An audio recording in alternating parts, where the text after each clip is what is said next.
इस आदमी ने अपनी राइफल उठाई, लेकिन उसने देखा कि जिस कोयों पर वो निशाना लगा रहा था उसमें कुछ अजीब था, और देखा कि पास में एक बड़ा सिग्नल जैमर लगा हुआ था।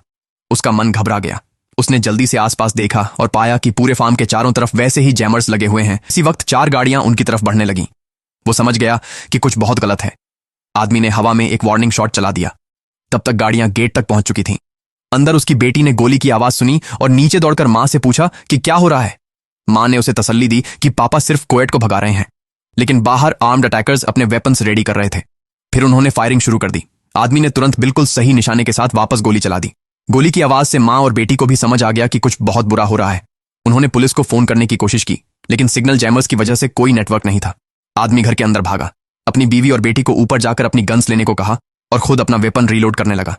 तब तक अटैकर्स दरवाजे तक पहुंच गए और पूरा असॉल्ट शुरू कर दिया। आदमी ने उनकी मूवमेंट देखी, दरवाजे पर गया और एक अटैकर को गिरा दिया। बाकी तुरंत जवाब में अंधाधुंध फायरिंग करने लगे।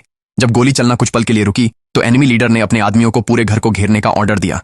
उन्हें पता ही नहीं था कि वेग का सामना कर रहे हैं, जो कि एक फॉर्मर नेवी सील है। अटैकर्स जैसे ही अंदर आने की तैयारी कर रहे थे, वेग पहले से कॉर्नर में वेट कर रहा था। उसने एक शॉट मारा जो सीधा टारगेट पर लगा। वेग तुरंत किचन में भागा और प्लेट्स और बॉल्स जमीन पर गिरा दिए। जैसे ही अटैकर्स अंदर आए, उन्होंने टूटे हुए बर्तन नहीं देखे और सीधा उन पर पैर रख दिया। विक ने इस मौके का फायदा उठाया, फायरिंग की और उन्हें तुरंत खत्म कर दिया। लेकिन मुसीबत एक और जगह से आ गई। एक हिडन क्रॉल स्पेस में माम और बेटी को एक अटैकर ने ढूंढ लिया। दोनों डर के मारे थित गई। जैसे ही अटैकर उनकी तरफ हाथ बढ़ाने लगा, मां ने तुरंत अपनी गन से गोली चला दी। इस गोली की आवाज से बाहर के अटैकर्स अलर्ट हो गए और अंदर घुसने लगे, लेकिन उन्होंने अब भी विक की कॉम्बैट स्किल्स को अंडर एस्टिमेट किया। जैसे ही एक अटैकर सीढ़ियों पर पहुंचने लगा, वे पहले से वेट कर रहा।